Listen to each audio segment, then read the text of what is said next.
Bienvenidos fluidómanos. El día de hoy vamos a continuar con el capítulo de cinemática de fluidos. Vamos a hablar del teorema de transporte de Reynolds, pero esta vez lo vamos a utilizar para deducir y entender lo que es la ecuación de conservación de masa. Bueno, como ustedes ya saben, cuando estuvimos deduciendo el teorema de transporte de Reynolds, pues teníamos esta ecuación, donde el primer término que se encuentra acá nos representaba la variación temporal de la propiedad extensiva utilizando el sistema. El segundo correspondía a la variación temporal de la propiedad extensiva utilizando un volumen de control.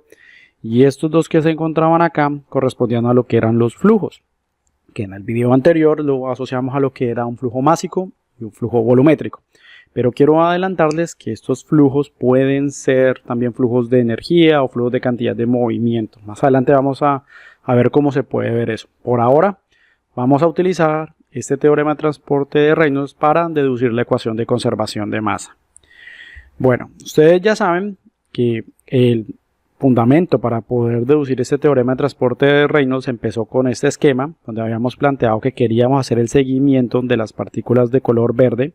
Habíamos planteado para ese tiempo inicial un volumen de control y un sistema. Les quiero recordar que el volumen de control pues está asociado al color amarillo y el sistema está asociado a la línea punteada de color rojo.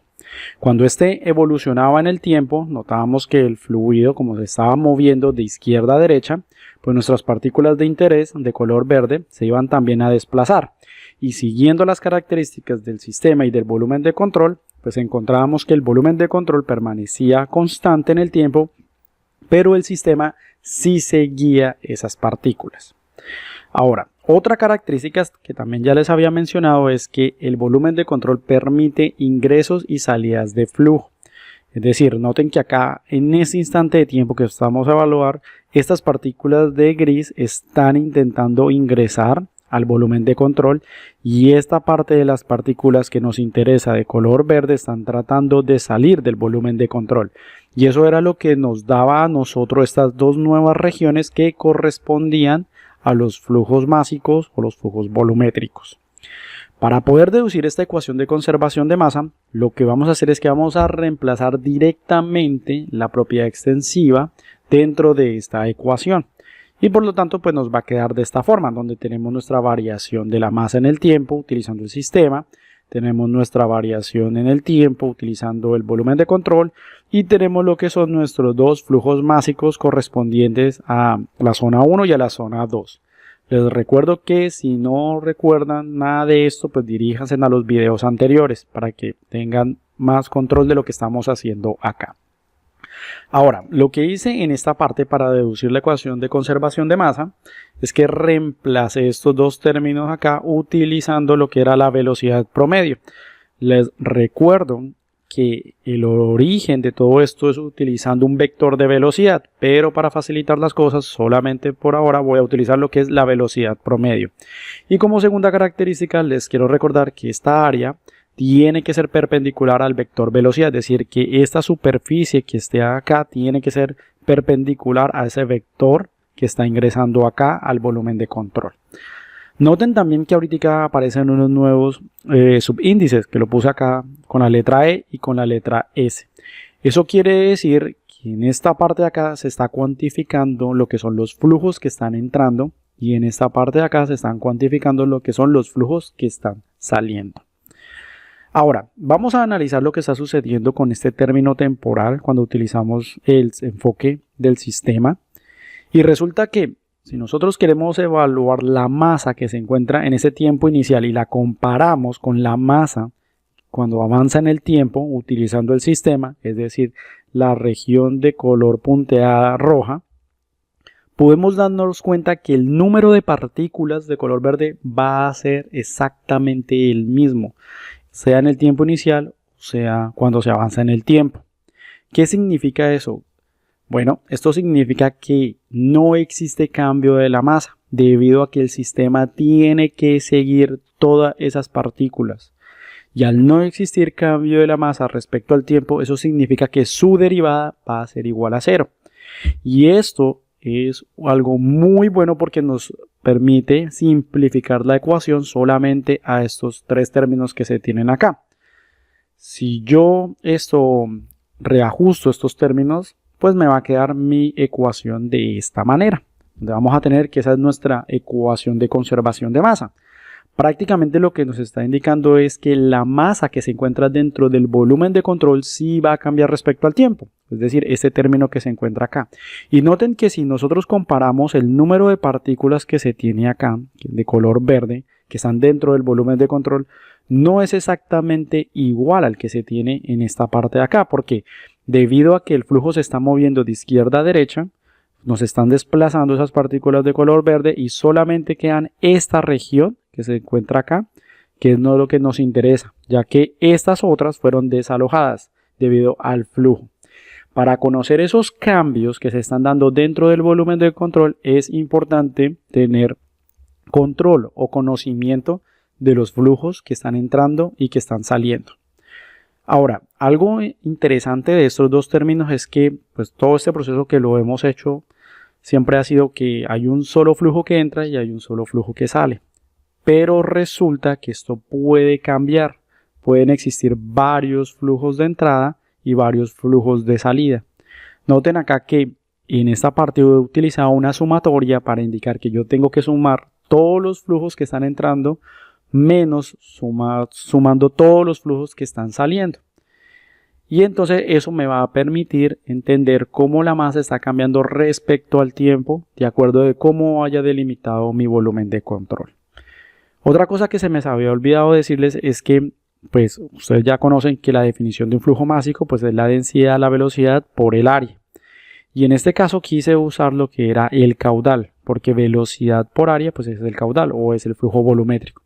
Entonces, pues es para que ustedes se vayan familiarizando con algunos términos y pues no les dé miedo esta parte.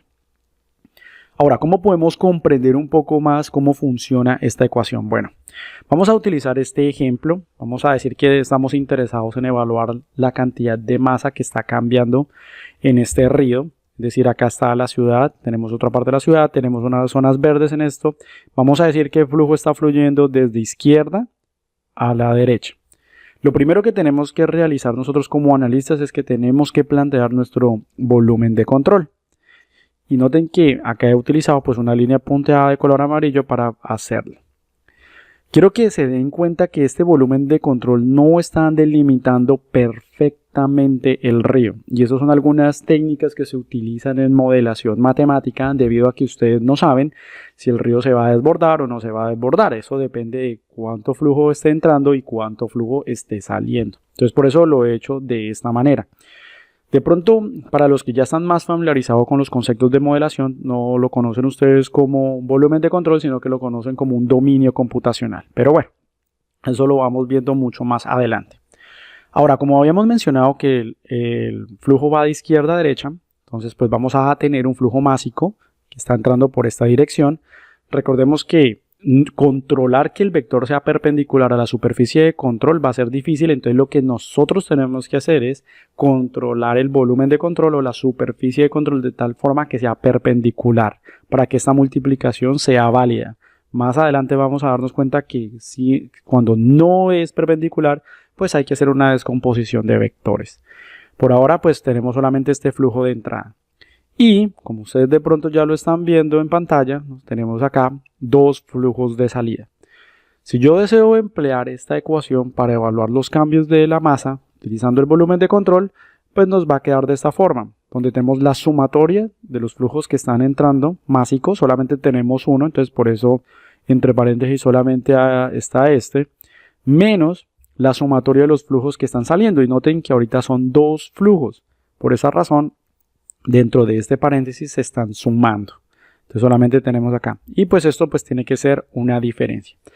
Ahora, lo que vendría ya sería un poco más avanzado y es la manera de cómo nosotros resolvemos esta derivada. Pero pues ahora eso no va a ser alcance de este video. Solamente quiero mostrarles cómo se plantean esas ecuaciones.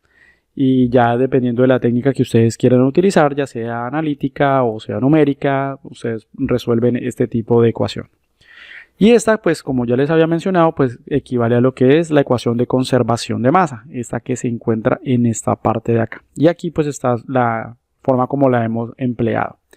Ahora, tal vez algunos de ustedes han visto la ecuación de conservación de masa de diferente forma, porque Aquí hay algo interesante y es que una de las cosas cuando queremos resolver este término o esta derivada, pues nos vamos a necesitar algo que se llama una condición inicial. Y esa condición inicial equivale a nosotros cuál es el estado inicial que nosotros encontramos este río o el estado inicial que encontramos nuestras partículas de interés. Como la masa de pronto medirla, la cantidad de masa que esté pasando de pronto en un río o que esté en la atmósfera o dependiendo de lo que nosotros estemos estudiando es más difícil, pues nosotros lo que hacemos es uso del volumen, debido a que usualmente el volumen siempre, o sea, el fluido va a estar contenido dentro de un volumen y es algo más fácil. Recuerde que en el videos anteriores yo les mencionaba que una de las estrategias para comprender la mecánica de fluido es utilizar siempre términos geométricos. Y nosotros podemos hacer eso exactamente utilizando esta ecuación que se tiene acá, también la puedo transformar en términos geométricos. Y noten que ahora lo que yo hice fue descomponer la masa utilizando lo que es la densidad por el volumen, ¿cierto? Pero noten que la densidad la saqué fuera de la derivada. Eso significa que la densidad del río o la densidad del fluido que estemos estudiando no va a cambiar respecto al tiempo. Supongamos que de pronto es un flujo incompresible como cualquier líquido. Entonces yo puedo sacar esa densidad fuera de la derivada. Y si yo calculo acá esto, si quito de esta parte de acá la densidad y esta densidad, como todas son iguales, pues yo las puedo cancelar. Y eso me va a generar esta ecuación que también equivale a la ecuación de conservación de masa. Lo único que cambia es que en este caso se está utilizando la masa, calculando los cambios de masa, utilizando los flujos másicos, y en este caso se está utilizando lo que es evaluando lo que son los cambios del volumen, utilizando lo que son caudales o flujos volumétricos. Bueno, fluidómanos, espero que les haya gustado este video. No olviden suscribirse, compartir, es la mejor forma de apoyar este proyecto. Espero que les haya gustado. Nos vemos en una próxima.